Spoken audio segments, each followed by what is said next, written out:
Hi, and welcome to my channel where I talk about my journey from being a clueless wannabe to becoming a professional game developer and animator. It's only been about 2 months since I've been taking this whole thing seriously, so I'm still very much a beginner. I'm trying to learn how to use Blender and Unity, so I've been taking a lot of online lessons and following a lot of tutorials, but unfortunately this week I don't have much to show for it. I still wanted to make a video though because I still think it's important to put myself out there, and I love getting to connect with other artists and creators online. But for today's video, I decided to do something a little bit different, which is a 1-hour art challenge. If you watched my previous video about setting 2026 goals, you may remember that 2 of my goals are 1, to make a functional video game, and 2, to make a 3D and 2D animation. So for this challenge, I want to push myself to create something in Blender for 1 hour, and then do a 2D animation also for 1 hour. So technically, this is actually a 2-hour challenge. The whole point of the challenge is just to see what I'm capable of within a limited time frame, and to establish where my skills are at right now. I feel pretty confident about my skills in Blender currently because I've been practicing in it basically every day or every other day for about 2 months. But I haven't really worked on any 2D animation in a while, so I think that's gonna be more of the challenge. But we'll see how it goes. Anyways, I'm very excited to get started, so let's just jump into it. I decided to start off with an hour in Blender, and my goal was to make one of those quote-unquote satisfying Blender animations that you see sometimes on YouTube Shorts. They're super simple, yet they're really fun to look at, and I felt like that was something that I could pretty easily make within an hour. However, I'm also someone who really struggles with decision making, so I spent a good chunk of my hour trying to actually figure out what I wanted the model to look like. So after about 20 minutes, I ended up settling on a sort of skee ball animation where balls would slide up a ramp and fall into holes on the ramp's surface. So I started with the default cube, and I just sort of stretched it out to make it into a skee ball machine shape. To make the holes, I decided to use a few intersecting cylinders paired with a Boolean modifier, and then I hid the cylinders so you just see the holes in the ramp. Then I added some walls on the side and at the top to prevent any balls from falling off, and I stretched out the top and bottom edges just because I thought it made the model look a little bit cooler. I did end up moving the holes a little bit and resizing them because I thought they looked a little bit weird. And then I made the ball, and I resized that a few times too because I just wanted to make sure that they would actually fit into the hole. And then I positioned it at the end of the ramp, and I started to think about how I wanted to move the balls up the ramp and into the holes. I honestly should have taken some time before the hour started to actually think through the model and animation that I wanted to make, so I didn't have to waste time during the challenge, but I'll just keep that in mind for next time. By now, I was already more than halfway through the hour, and I still had a lot to finish. I decided to try using a force object to get the ball to move on its own, but before I could set that up, I wanted to set up the ball physics.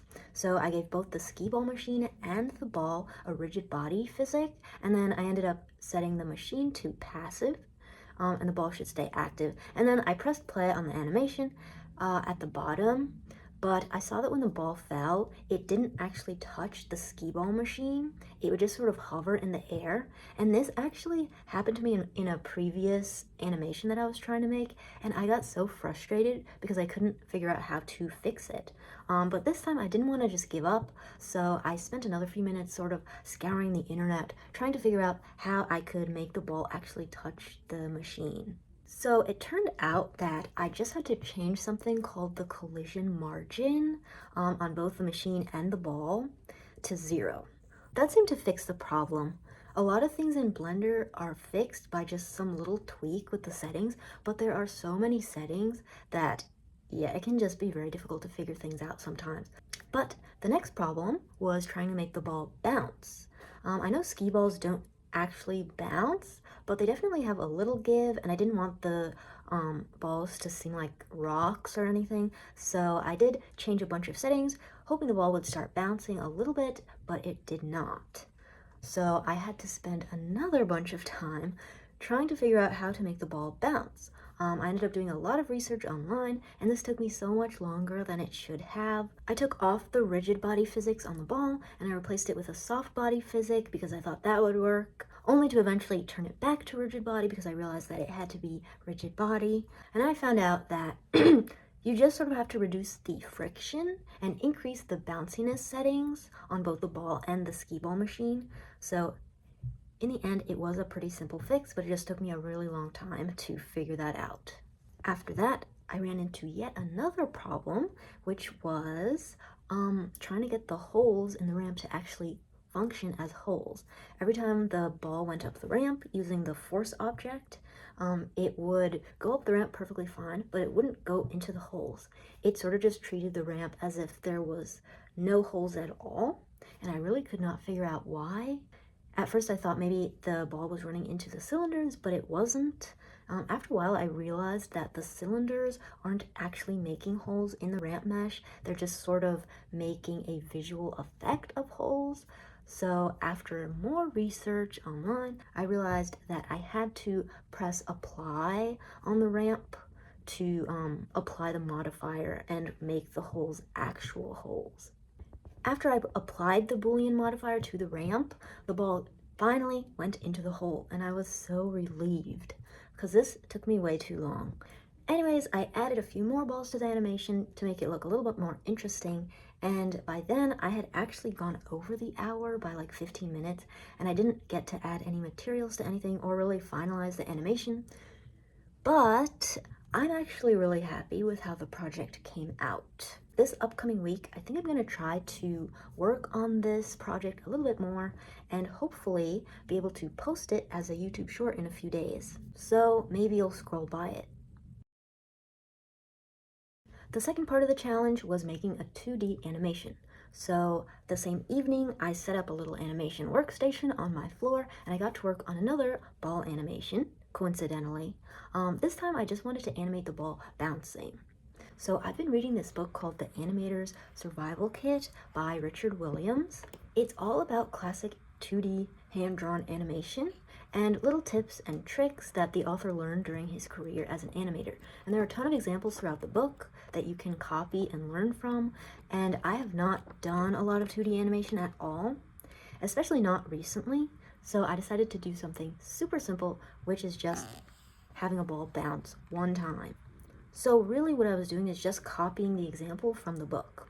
And apparently, when animating a ball, adding an extra frame to show the exact moment when the ball makes contact with the ground before it completely flattens can actually make the bounce look more interesting than if you were to leave that sort of frame out, like to go from the air straight to the ground, rather than air, contact, squish, and then up. So I really wanted to test this out because I thought that was very interesting. So I just copied the example that was in the book. The whole animation only included 11 frames, or 12 frames if you include that extra frame of the ball contacting the floor, as I mentioned. So there wasn't much to draw, but I can be very particular about things, so it was really hard for me to get the ball to look just right. I wanted them to obviously be about the same size, and I kept messing that up. But anyways, copying the example from the book took me about 45 minutes, and then it was time for me to actually take the picture. Taking the pictures took about 10 to 15 minutes, so in total this whole project actually did take me about an hour. And this is the final product. In this example, I added that contact frame where the ball just touches the floor before squashing down. And then here, I took that frame out just to see the difference, so it goes straight from the air to being squashed on the floor. The difference is small, but pretty significant, I think, and it's just very interesting to see. So in 2 hours, I was able to make a very simple 2D ball animation and an unfinished skee ball animation. It's not much, but I'm actually very pleased with how this challenge turned out. It's really easy to say, oh, someday I'm going to make an animated movie, or someday I'm gonna make a video game. But when you actually think about all the skills and knowledge you need to have to do those things, it can feel really impossible. But I'm tired of being lazy and passive and just letting life pass me by. I want to create something that people can connect with and that they can resonate with and enjoy.